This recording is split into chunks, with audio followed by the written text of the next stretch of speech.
hablar de la espiritualidad de las peregrinaciones, me parece que esto no se ha tratado, al menos formalmente, para analizarlo en la televisión. Gracias por estar con nosotros. Sea usted bienvenido a El Don de la Fe. Es un gusto tenerle a usted como público y un privilegio servirle. Para tratar este tema busqué, sin duda, a quien en nuestro tiempo ha peregrinado más que nadie, precisamente porque ha dedicado muchos años de su vida, siendo él arquitecto y un gran conocedor de la arquitectura, del arte sacro, de los palacios, de las residencias y de las iglesias principalmente, pues su vida tuvo un giro desde hace muchos años y entonces él se ha dedicado a organizar y a emprender peregrinaciones a todos los lugares santos de todo el mundo. Me refiero al arquitecto Ángel Díaz Bonet, quien es director de Vía Vaticano. Bienvenido, Ángel. ¿Qué tal, Roberto? Gracias por la invitación Gracias a ti. a esta nueva casa. Muchas gracias, Ángel. Nos adornas. Oye, ¿a cuántos lugares hay que peregrinar? O sea, ¿a todo el mundo o qué? Bueno, en todos lados hay presencia cristiana, ¿no? Normalmente, pues uno piensa en Italia, en Roma, en los santuarios de los grandes santos de Italia o Tierra Santa, pero pues hay muchos más lugares. Solamente Jesús estuvo en lo que actualmente hoy es Líbano, además de Palestina e Israel, en Chipre, en Egipto. Siria. eh, Oye, a Siria. Egipto llegó recién nacido. Llegó recién nacido y, según Catalina Emmerich, volvió a regresar antes de la Pasión, Ajá. tanto ahí como a Persia, donde eran los Reyes Magos. Bueno, ahora, la Sagrada Familia huyó a Egipto. Sí. No se puede considerar un peregrinaje. Te lo digo porque, ¿qué hace que un viaje sea una peregrinación? O sea, ¿en qué consiste peregrinar? Bueno, para que una iglesia se llame santuario o basílica, es porque tiene que tener un llamado personal a alguien, o sea, a una persona que se identifica ya sea con el santo que se venera en el lugar o que el lugar haya sido importante tanto para lugares visitados con los pies de Cristo, de la Sagrada Familia o de la historia del Antiguo Testamento, o bien de los santos de la cristiandad, ¿no? Los lugares donde estuvo San Pablo, en Grecia, en Turquía, entonces esos se consideran lugares de peregrinación, porque va con el desarrollo del Evangelio. Bueno, el Evangelio termina con la venida de Jesús, pero la divulgación de los evangelios por los apóstoles primero y luego por el resto de la iglesia, pues todos esos lugares importantes son dignos de peregrinar. O más recientemente los lugares de aparición mariana, ¿no? Como son Fátima, Lourdes, Medjugorje, bueno, son lugares de peregrinación con la intención de venerar a la Santísima Virgen, bueno, y es una forma de llegar a Cristo a través de María, que es muy válida y que la gente recurre a ello. Entonces, hay una gama muy diversa de santuarios bíblicos, santuarios de la vida de nuestro Señor y santuarios de la divulgación del Evangelio, los lugares de los santos de la cristiandad. Es decir, a Acapulco no se peregrina, a Cancún no se peregrina, a Las Vegas no se peregrina. O sea, hay lugares turísticos, hay lugares históricos que uno va a conocer, las pirámides de Egipto, por ejemplo, la tumba de Napoleón o la de Elvis Presley, ¿no? Sí, sí. Pero peregrinar consiste estrictamente en ir a una iglesia para encontrarnos con Cristo, con su madre o con los santos. ¿Tan tan? Sí. Sea el lugar de su sepultura o sea el lugar donde se guardan reliquias, ¿no? Que las reliquias últimamente pues se han devaluado, ¿no? Porque la gente ya no cree tanto en las reliquias, pero en su tiempo, en la Edad Media, pues era algo excesivamente caro, ¿no? El San Luis Rey o Carlomagno pagaron grandes cantidades por obtener las reliquias que ahora se veneran en muchos lugares de Europa, ¿no? Entonces, por ejemplo, la corona de espinas de Nuestro Señor, que está en París. Sí, ya sea las reliquias textiles, ¿no? La túnica Ajá. santa, la sábana santa, el sudario, Ajá. el mantel de la última cena, todas esas reliquias textiles, o por ejemplo el cáliz de la última cena, Ajá.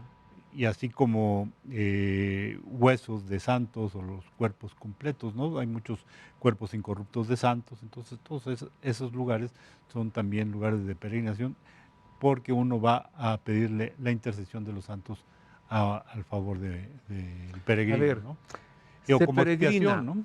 sea para ir a pedir o sea para ir a encontrarse. O a expiar también. Ajá. Ah, expiar, qué importante, como una forma penitencial. Sí, el camino de O, Santiago era habitual que ajá, tú te ibas y confesabas, ya, pues tu pecado merece que hagas, tu penitencia, te vas a Santiago.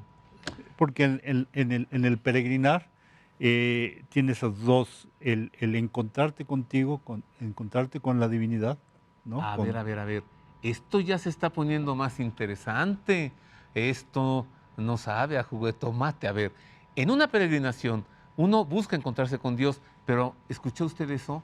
En una peregrinación también uno puede encontrarse consigo mismo. Y mire, nomás empieza diciembre y empezamos a ver en las noticias que están las peregrinaciones a la Basílica de Guadalupe y siempre las noticias es cada año aumenta el número de peregrinos que fueron a la Basílica de Guadalupe. Pero ¿sabe qué? Las peregrinaciones son de mucho antes de Cristo y las peregrinaciones no solamente son cristianas o católicas, tienen unos pues antecedentes ancestrales. Mire por qué. La tradición de emprender peregrinaciones a los sitios sagrados para el encuentro con la divinidad es milenaria. Desde tiempos ancestrales, todas las culturas han estado siempre marcadas por la costumbre de ponerse en camino en dirección hacia los templos que para encontrarse con sus dioses el hombre ha construido. En las mitologías orientales y occidentales, en la egipcia, en las griegas y romanas, ya se peregrinaba a los templos de aquellos dioses y diosas primigenios. En las Sagradas Escrituras, el Antiguo Testamento refiere que para el pueblo de Dios, el templo de Jerusalén debía ser el lugar donde aprender a orar, y que las fiestas, los sacrificios, la ofrenda de la tarde, el incienso, los panes de la proposición y, por supuesto, las peregrinaciones, eran considerados como diversos modos de oración, signos todos de la santidad y de la gloria de Dios. Las peregrinaciones que lograron satisfacer en el pueblo el anhelo de Dios se convirtieron pronto en una novedosa forma de constante oración que se prolongaba durante los días o semanas de la jornada del camino. En la cristiandad y en nuestro tiempo, el peregrinar para encontrarse con Dios, con la Madre de Dios y con los santos, es una costumbre que ha crecido de tal manera que ha sido necesario implementar toda una infraestructura de acompañamiento personal y espiritual y de acogida y hospedaje en los diversos destinos de peregrinación. Eso, qué bonito es lo bonito, qué buena toma de este particular crucifijo, tan particular, ¿eh? Es de un estilo muy, muy diferente y es de un escultor mexicano que más adelante le digo su nombre. Bueno, a ver, Ángel, tú dijiste una cosa hace rato. Peregrinar es también encontrarse con uno mismo. ¿Por qué?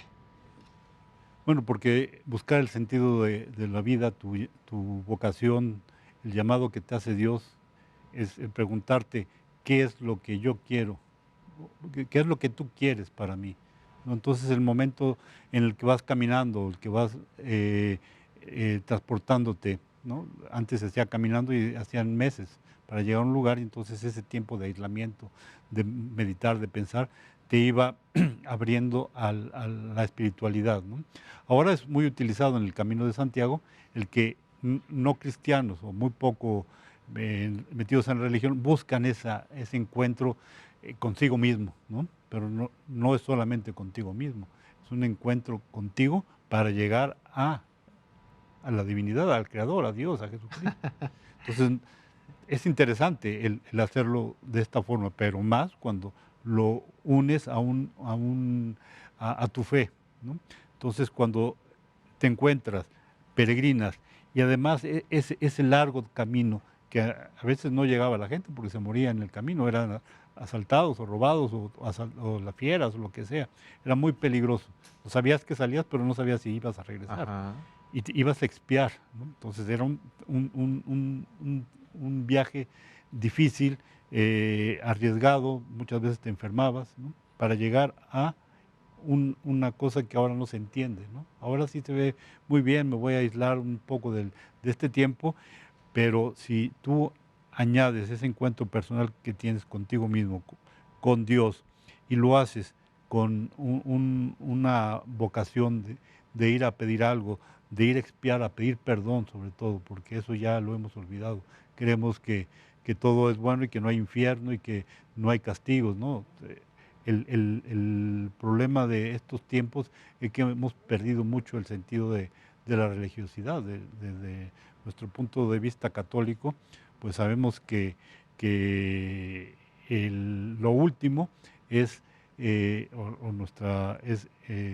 salvación que nos dio Cristo. No te preocupes, Ángel. Mira, quien no tiene tiempo para pensar en la eternidad y en la condenación eterna, ya tendrá toda la eternidad para vivir su condenación o la gloria. ¿Sí? El peregrinar te abre los ojos a ese mundo, a ese nuevo espacio, a dejar atrás lo que has dejado el hombre viejo, Ajá. encontrarse con Dios y ser un hombre nuevo. Guau. A ver, ¿quién puede encontrarse a sí mismo, por ejemplo, en Las Vegas? Lo más que podrá encontrar de sí mismo allá es la cruda realidad, ¿no? De haber gastado quién sabe cuántos dólares y luego regresarse a su país todo apenado y acongojado. Pero emprender una peregrinación y encontrarse consigo mismo. A ver, Ángel, ¿no te ha sucedido a ti que dices, me voy a inscribir a este curso, voy a ir a esta misa, por ejemplo, o voy a ir a esta peregrinación, porque se me antoja?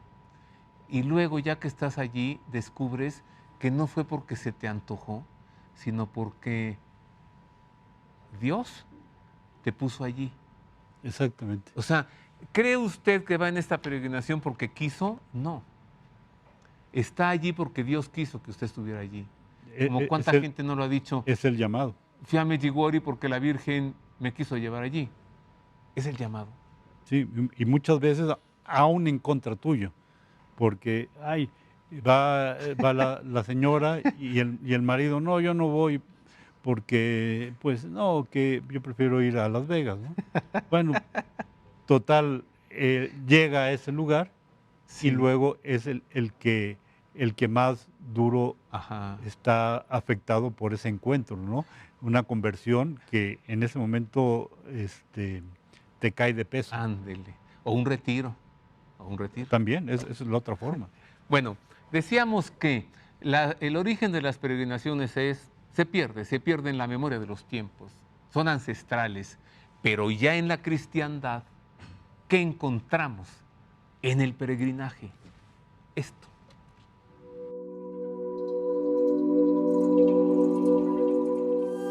Como los profetas anteriores a él, Jesús profesó el más profundo respeto al templo de Jerusalén.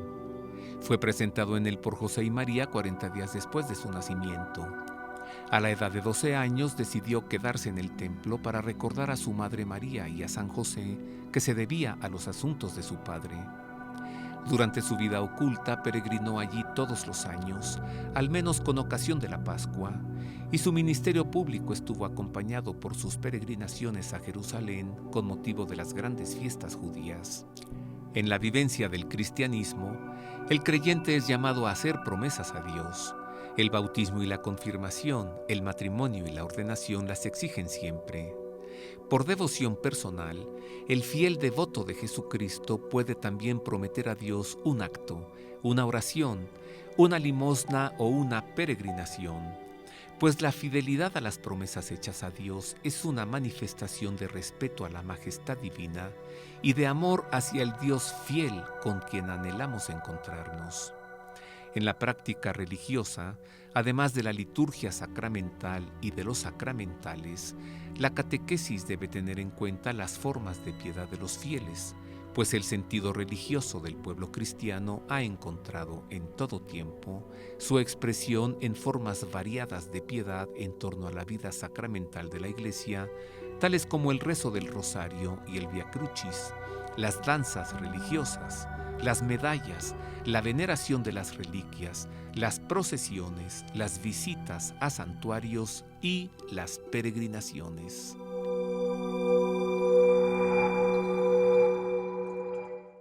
¿Qué tal? O sea, así que el mismo Jesucristo peregrinó a los dos templos. y toda su vida. Iba cada año, o sea, A ver, fíjate, cada año iba a las fiestas. ¿y a qué iba? O sea, Dios, a encontrarse con Dios. Esto es sorprendente, piénselo bien. Por ejemplo, ver a Jesucristo en oración, ¿en qué situación nos coloca a nosotros? Yo necesito orar. Y ver a Jesús peregrinando y ver a Jesús buscando a Dios, siendo Dios, ¿en qué situación nos pone? ¿Y por qué yo no he de buscar a Dios? O sea, pues soy yo mayor, ¿no? ¿O qué? Bueno, tengamos en cuenta que Jesús estaba revestido de su humanidad, ¿no? Que era una pequeña separación entre el Padre, entre el Espíritu Santo y Él, ¿no? Entonces esa forma de unión era a través de la oración, generalmente en la montaña, ¿no? Aislado solo. Y de hecho nos está poniendo la pauta para nosotros seguir los mismos pasos que Él, ¿no? O sea, el alejarte, el ir al encuentro, el orar hasta, como vemos cuando está en el huerto de los olivos, ¿no? Hasta eh, su sudor transformarse en sangre, ¿no? Él vivía la oración intensamente, así como el bautismo, ¿no? Él no necesitaba el bautismo, pero él va y pone el ejemplo para que nosotros vayamos siguiendo los mismos pasos que él tuvo en la tierra. Entonces, si nosotros lo hacemos en los lugares donde él estuvo y todo eso, pues más profunda es la penetración de esas enseñanzas, vivirlas en el lugar donde pasaron realmente. Por eso es lo bueno el peregrinar ahí, ¿no? Realmente lo podemos hacer un Vía Crucis en cualquier iglesia, pero tiene una mayor trascendencia hacerlo en los lugares santos, si se puede, ¿no? ¿Sabes qué? Cuando te escuchaba ahorita, lo voy a decir a ver si no se me mojan los ojos, Ángel. Ese caminar por la vía dolorosa, por la vía Crucis, de la fortaleza Antonia, donde estaba con Pilato, hasta el valle del Gólgota, en el Monte Calvario, eso para Jesús es una peregrinación. ¿Te das cuenta? Está peregrinando porque, ¿qué es lo último que dice en la cruz? Padre, en tus manos encomiendo mi espíritu. ¿A qué fue? Y realmente cuando haces ese trayecto a la madrugada, cuando no hay gente, porque toda la Vía Crucis actualmente pues es un mercado y hay mucha gente y no puedes orar, pero si lo haces a las 5:30, 6 de la mañana antes de que amanezca, en la penumbra, pues tú estás en un espacio donde te estás encontrando con Cristo, ¿no? Y estás haciendo el peregrinaje de Jesús, su último en la tierra, pero tú siguiendo sus pasos. Y a ver, ¿qué le parece si, así como pues no sé usted, pero yo sí en las mañanas le pido al Señor, camina conmigo hoy, acompáñame en mi caminar hoy, todo este día? ¿Qué tal que el Señor nos vaya diciendo, ahora camina tú conmigo, ahora acompáñame tú a mí? Ese es un peregrinaje, ¿verdad? Vamos a hacer una pausa. Sí, claro. Es breve. Volvemos así y usted se va a asombrar al conocer el origen de, sin duda, la orden de la iglesia más poderosa en 2000 años de iglesia, poderosa en estamentos militares, en estrategias militares, en economía. Me refiero a la orden del Temple, a los caballeros templarios. Su origen es precisamente con ocasión de las peregrinaciones. Vuelvo con esto y vuelvo con más en El Don de la Fe.